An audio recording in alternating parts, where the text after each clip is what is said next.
Mau menyampaikan laporan kegiatan praktikum kita, yaitu tentang pertumbuhan, perkembangan, dan perkembangbiakan makhluk hidup kacang hijau. Mengamati tahap pertumbuhan biji kacang hijau dan pengaruh intensitas cahaya terhadap kecepatan pertumbuhan batang. Yang kedua yaitu mengidentifikasi struktur bunga pada bunga sepatu seperti yang ada di atas meja pada bunga sepatu, dan mengamati bagian-bagian penyusun bunga serta fungsinya sebagai alat reproduksi tumbuhan. Sini kemudian kita juga sudah menyiapkan alat dan bahan. Apa namanya ini? Perkembangan kacang hijau. Di sini kami kacang hijau. Di sini ada beberapa butir, banyak butir kacang hijau. Kemudian di sini kami punya alatnya seadanya, teman-teman. Ada beberapa lembar tisu. Kemudian ada apa? Cup. Ya, ini untuk sebagai media tangan kita. Kemudian untuk bunga sepatu di sini kita punya bunganya itu sendiri. Kemudian ada cutter atau pisau, mungkin bisa ini nanti untuk membelah-belah bagian-bagian bunga agar kita bisa mengidentifikasi dari bunga itu sendiri. Ketutupkan Pak Indra, guys. Oke ya. Kemudian ada Kemudian langsung pertumbuhan adalah proses pertambahan ukuran dan volume sel, jaringan, serta organ makhluk hidup. Perkembangan adalah pertumbuhan bentuk, struktur, dan fungsi organ tersebut. Oke ya. Prosedur percobaan yaitu yang pertama ada pertumbuhan tumbuhan. Pertama yaitu rendam biji kacang hijau semalaman.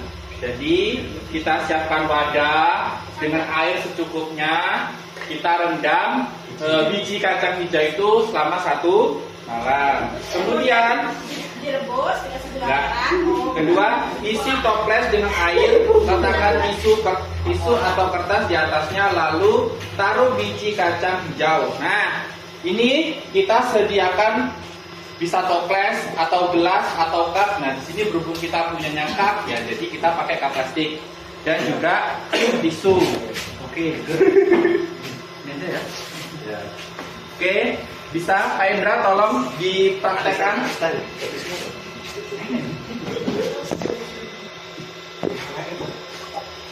Oke ya. Kemudian dikasih sedikit air. Air ini secukupnya ya, jangan banyak-banyak. Karena kita mau praktek buat pertumbuhan kecambah. Kemudian setelah kacang hijaunya sudah kita rendam semalaman, ya kan? Contoh.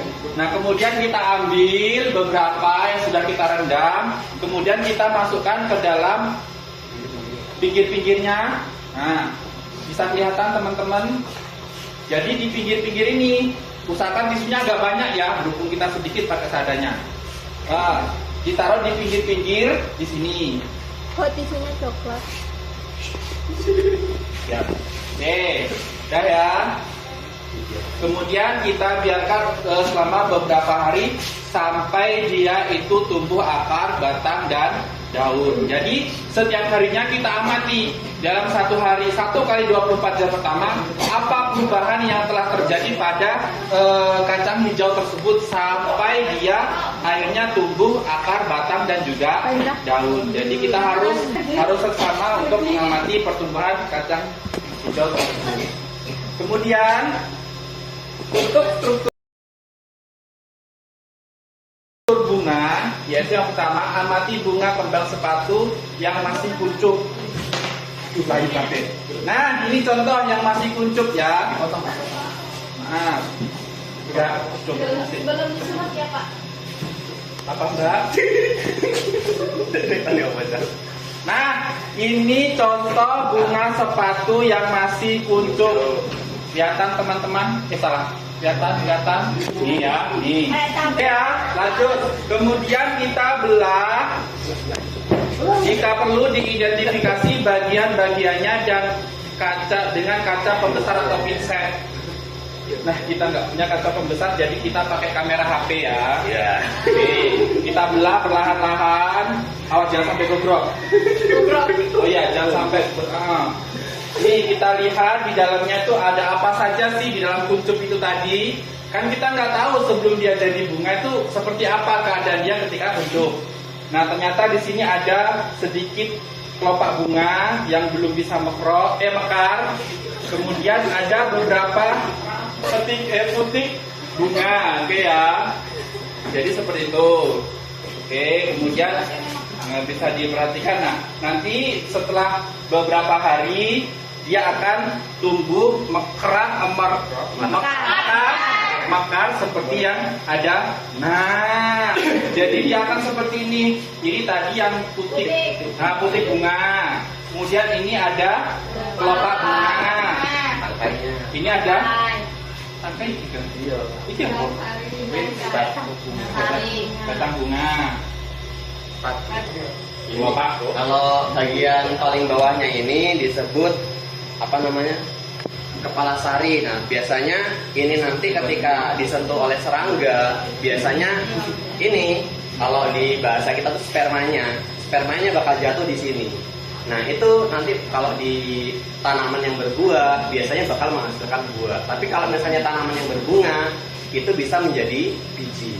Nah, apabila biji ini nanti telah kering dan jatuh di tanah, maka akan menimbulkan individu yang baru. Jadi itu tadi sedikit hasil pengamatan detail yang dijelaskan oleh Bapak Irul. Sebenarnya juga sudah dicantumkan dalam makalah kita ya, ada di situ. Kemudian di sini ada pertanyaan-pertanyaan kan. Jadi apa perbedaan pertumbuhan dan perkembangan? Yaitu perbedaannya pertumbuhan adalah tambahan ukuran atau volume sel, sedangkan perkembangan adalah perubahan bentuk, struktur, dan fungsi organ. Itu perbedaan keduanya. Kemudian sebutkan bagian-bagian utama bunga yang diamati, yaitu stigma, tangkai putik, kepala sari, mahkota bunga, bakal biji, dan tangkai bunga. Jadi dari kedua itu tadi pembahasannya berdasarkan hasil praktikum dapat diketahui bahwa pada minggu pertama terdapat perubahan pada umur 1 hari panjang ukuran 1 mm dan terus bertambah sepanjang hingga minggu kedua panjangnya mencapai 14 cm. Begitu juga batang dan tumbuhnya daun. Hal itu dikarenakan sel terus membelah dan beridentifikasi dan merupakan akibat dari aktivitas meristem internal. Ya, kesimpulannya berdasarkan hasil praktikum pada pertumbuhan dan perkembangan dapat disimpulkan bahwa pertumbuhan dan perkembangan organisme merupakan hasil dari pembelahan sel serta diferensiasi sel. Proses pertumbuhan dan perkembangan tanaman jagung dan kacang tanah khususnya dari waktu ke waktu mengalami perubahan tumbuh tanaman apabila dilihat dari bertambahnya tinggi jumlah daun, diameter akar, dan batang pada tanaman. Demikian yang bisa dapat kami sampaikan. Kami ucapkan terima kasih.